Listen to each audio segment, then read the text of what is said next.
کچھ اور کام بھی کروائے جاتے ہیں جس میں گیت لکھنا، نغمہ لکھنا، تو وہ چیزیں بھی پھر جب ہم پہ معلوم ہوتا ہے کیا لکھنا ہے تو وہ لکھ لی جاتی ہیں، لیکن اس میں جو اس کی روح ہے وہ لانا، وہ پھر اس کام سے آپ کی وابستگی پر ہوتا ہے. اور بچوں کے ادب سے میری بڑی گہری وابستگی ہے اور میری خواہش ہے کہ میں بچوں کے لیے لکھ سکوں، وہ یہ مشکل کام ہے. خرم، میرا آپ سے یہ سوال ہے کہ ایک عام شخص اور شاعر میں کیا فرق ہے؟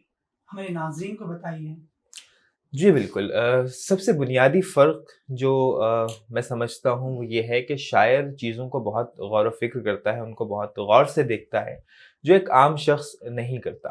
اور شاعر جو ہے وہ چاہے وہ اس کے جو معاشرتی مسائل ہوں یا چاہے چھوٹے چھوٹے موضوعات ہوں جو عام شخص نظر انداز کر دیتا ہے، ان کو بہت گہرائی سے غور و فکر سے دیکھتا ہے اور اپنے قلم کی طاقت سے ان کو منظر عام پر لے کے آتا ہے، اور پھر وہ دوسرے لوگوں کے مشاہدے میں آتے ہیں. تو میرے خیال سے شاعر وہ شخص ہے جو خود مشاہدہ کرتا ہے اور دوسروں کو دعوت مشاہدہ دیتا ہے کہ وہ بھی ان چیزوں پر غور و فکر کریں. ایک شاعر یا لکھاری کے لیے مطالعہ بہت ضروری ہوتا ہے. مومن، آپ مجھے یہ بتائیے گا کہ آپ نے اب تک کن شعراء کو پڑھا اور آپ کے پسندیدہ شاعر کون ہیں؟ مطالعہ یقیناً بہت ضروری ہوتا ہے، اور جب ہم شعر کہنے کی طرف آتے ہیں تو اس سے پہلے ہم کئی شعراء کو پڑھ بھی چکے ہوتے ہیں اور ہمارے حافظے میں کئی شعر ہوتے ہیں، ہمیں پھر اس سے اندازہ ہوتا ہے کہ شاعری کیا ہے. تو سب سے پہلے تو ہم جس معاشرے میں رہتے ہیں اس میں جو شاعر سب سے پہلے ہم تک پہنچتا ہے وہ اقبال، اور مجھ تک بھی سب سے پہلے وہ پہنچے. اور دوسری میری خوش قسمتی یہ تھی کہ میرے گھر میں بھی شاعر تھے تو ان کا کلام بھی میں نے پڑھا، ان کا کلام بھی سنا.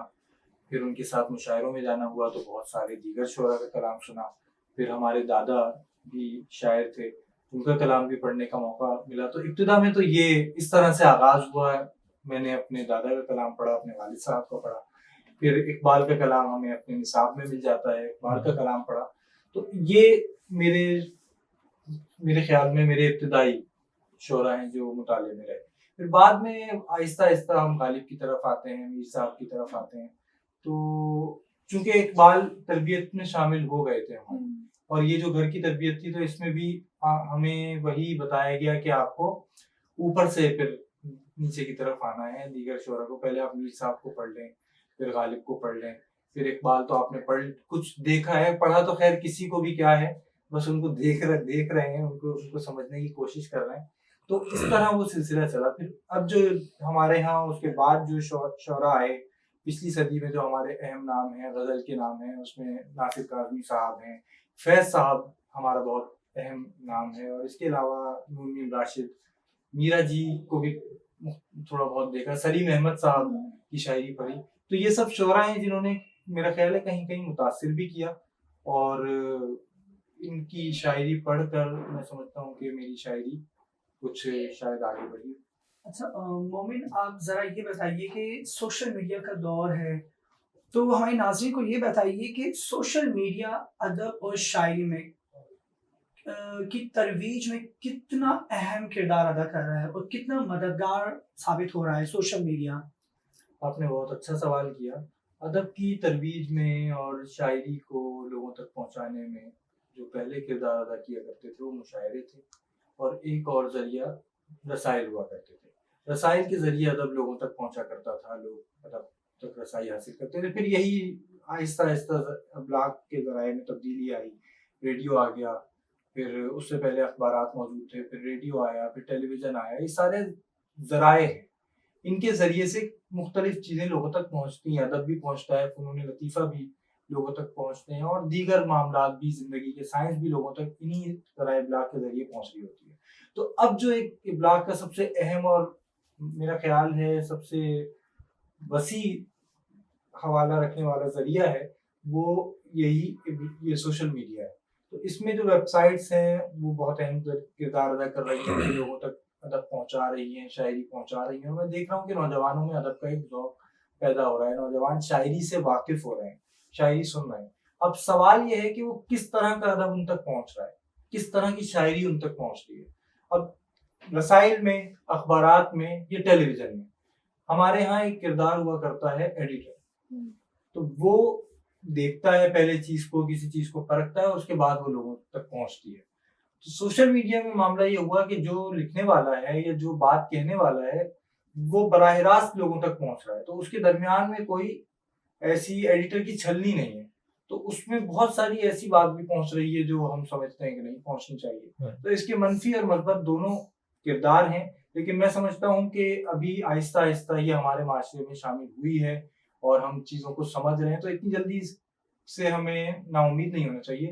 امید ہے کہ بہت مثبت کردار مستقبل میں بھی ادا کرے گی اور ابھی بھی اس کا مثبت کردار ہے. میرا سوال آپ سے ہے خرم کہ جب آپ نے اپنا پہلا شعر سنایا تو گھر والوں اور دوستوں کا کیا رد عمل تھا؟ بہت اچھا سوال ہے. دیکھیں، جب آپ 7ویں جماعت میں ہوں یا جب آپ نے 10 جماعتیں پڑھی ہوں اور آپ گھر والوں سے یا دوستوں سے یہ کہیں کہ میں نے شعر کہا ہے، تو سب سے پہلے تو سب ہنستے ہیں، ٹھیک ہے، کہ آپ، کیونکہ شروع سے یہ رہا ہے کہ پڑھنے کا رجحان، شاعری پڑھنے کا، نثر پڑھنے کا رجحان شروع سے تھا.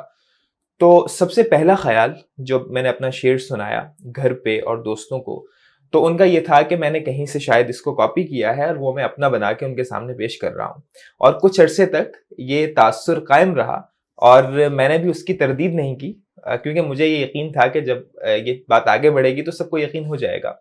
تو جب میں نے باقاعدہ پہلا مشاعرہ پڑھا، اور یہ تو سب کو پتہ ہی تھا، اتنی ادب سے سب کو لگاؤ اور دلچسپی تھی کہ مشاعرے میں اپنا کلام ہی پڑھا جاتا ہے، تو اس وقت یہ جو ایک بات تھی وہ یقین میں بدلی کہ ہاں یہ شعر کہتا ہے. اور اس کے بعد یوں سمجھ لیجیے کہ جو قبولیت ملی وہ اس کے بعد ہی ملی. خرم طاہر، آپ کی کوئی غزل یا نظم جو آپ ہمارے ناظرین کو سنانا چاہیں؟ جی بالکل، ضرور. ایک غزل ہے کہ اظہار تمنا کا سلیقہ نہیں آیا، اظہار تمنا کا سلیقہ نہیں آیا، ورنہ ہمیں آنے کو ہنر کیا نہیں آیا. اور جس شخص سے امید عیادت تھی ہمیں کیا، جس شخص سے امید عیادت تھی ہمیں کیا، وہ شخص جنازے پہ بھی آیا نہیں آیا. اور بخشی ہوئی تیری تھی سو جیسی بھی گزاری، بخشی ہوئی تیری تھی سو جیسے بھی گزاری، جینے میں ہمیں لطف خدایا نہیں آیا. اور کہنے کو تو انبوہ تھا یاروں کا میرے گرد، کہنے کو تو انبوہ تھا یاروں کا میرے گرد، مشکل میں مگر جس کو بلایا نہیں آیا. اور کوشش تو بہرحال بہت کی گئی لیکن، کوشش تو بہرحال بہت کی گئی لیکن، تجھ شوق سوا دل کہیں آیا نہیں آیا. اور جس شخص سے امید عیادت تھی ہمیں کیا، وہ شخص جنازے پہ بھی آیا نہیں آیا. بہت شکریہ. رحمان، یہ بتائیے کہ آپ اپنے لیے شعر کہتے ہیں یا لوگوں کے لیے، اور اب آپ کی شاعری میں لوگوں کی پسند کا کتنا عمل دخل ہے؟ یہ بھی آپ نے اچھا سوال کیا کہ اپنے لیے شعر کہتے ہیں یا لوگوں کے لیے. تو شاعر بنیادی طور پر میرا یہ خیال ہے کہ ابتدا میں تو اپنے لیے ہی شعر کہہ رہا ہوتا ہے. اور شعر کہتا کیوں ہے؟ شعر اس لیے کہتا ہے کہ اس کے پاس کوئی بات ہوتی ہے، وہ اظہار کرنا چاہ رہا ہوتا ہے. آپ بہت ساری باتوں کا اظہار مختلف طریقوں سے کرتے ہیں. آپ بول کر رہے ہوتے ہیں، کوئی مقرر بن جاتا ہے، تقریر کے ذریعے اپنی بات کا اظہار کرتا ہے، کوئی لکھتا ہے تو افسانے کے ذریعے اپنی بات کا اظہار کرتا ہے، کوئی مصور ہوتا ہے تو مصوری کے ذریعے اپنی بات کا اظہار کرتا ہے. شاعر کو موقع دیا جاتا ہے کہ وہ شعر کے ذریعے اپنی بات کا اظہار کرے. تو میرے ساتھ بھی ایسا ہی ہے. کوئی بات ہوتی ہے تو ہم شعر کہہ لیتے ہیں، کچھ ایسی باتیں ہیں جو ہم نثر میں نہیں کہہ سکتے، ویسے نہیں کہہ سکتے، وہ شاعری میں آ جاتی ہیں. اور جہاں تک لوگوں کی پسند کا تعلق ہے تو کبھی میں نے سوچا نہیں کہ لوگ کیا پسند کرتے ہیں یا کیا پسند کریں گے، مجھے وہ کہنا چاہیے. اب وہ لوگوں، میری شاعری اگر لوگوں کو پسند آ جائے تو یہ کوئی ایسی بات نہیں ہے، اور یہ کوئی شعوری طور پر نہیں ہو رہا میری طرف سے کہ لوگ میری شاعری پسند کر رہے ہیں. البتہ یہ ضرور ہے کہ میں اسی سماج کا حصہ ہوں، میں اسی معاشرے کا حصہ ہوں جس میں یہ لوگ سانس لے رہے ہیں. تو میرے سوچنے کا انداز، میرے سمجھنے کے معاملات جو ہیں وہ ان سے کسی نہ کسی حد تک تعلق رکھیں گے. اور جیسے میں سوچ رہا ہوں، ہو سکتا ہے میں جو بات کہہ رہا ہوں وہ کسی اور پر بھی بیتی ہو، کسی اور پر بھی گزری ہو، تو پھر اس کو وہ محسوس کرتا ہے اور اس کو وہ اچھا لگتا ہے کہ یہ بات جو اس نے اس طرح کی ہے یہ میرے ساتھ ہوئی تھی. اور شعر یہی کرتا ہے، ہمارے اوپر زندگی کے معاملات کو کھول کے رکھتا ہے. اور دوسرے یہ کہ لوگوں کے لیے کہنا یا معاشرے کے لیے کہنا، میں ایک یوں سمجھیے کہ چونکہ ابتدائی میں مجھے اقبال مل گئے.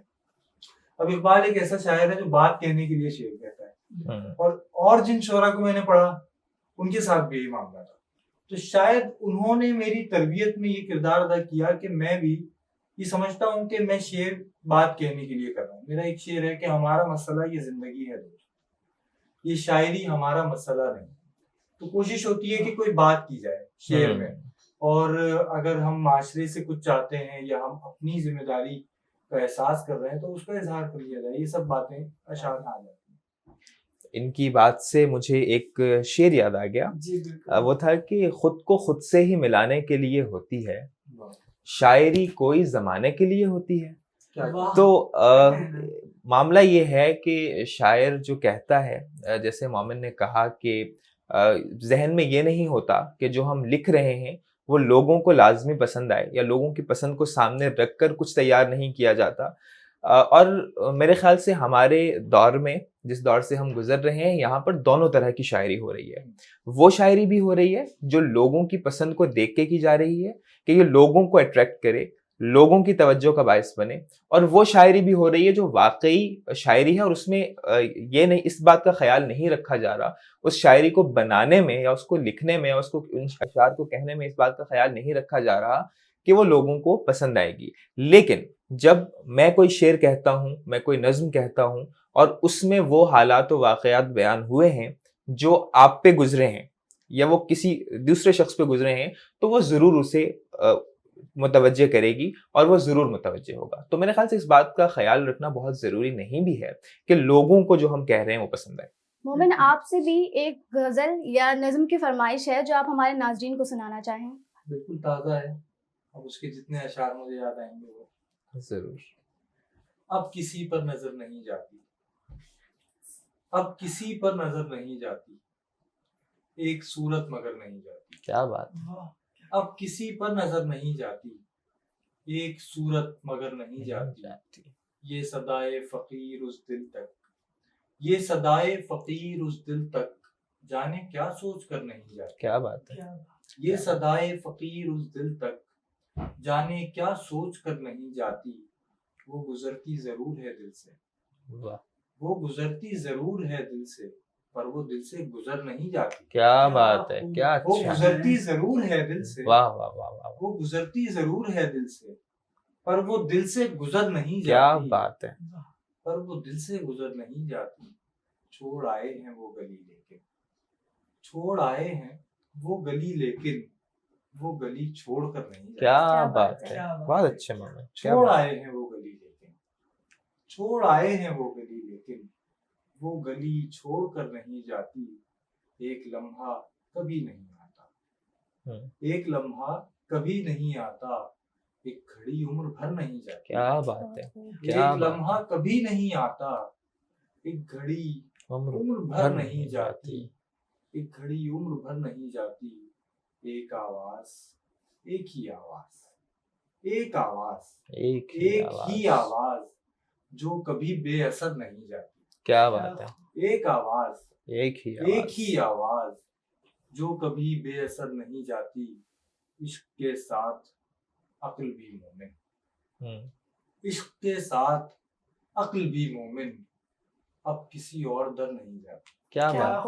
عشق کے ساتھ عقل بھی مومن, کیا کہنا ہے. اب کسی اور در نہیں جاتی. چھوڑ آئے ہیں وہ گلی لیکن, وہ گلی چھوڑ کر نہیں جاتی. کیا کہنا ہے. عبد الرحمان مومن آپ کا اور خرم طاہر آپ کا بہت بہت شکریہ کہ آپ ہمارے پروگرام ملاقات کے مہمان بنے. اس کے ساتھ ہی پروگرام ملاقات اپنے اختتام کو پہنچا. مجھے اور میرے ساتھی میزبان جبران خان کو اجازت دیجیے. اللہ نگہبان.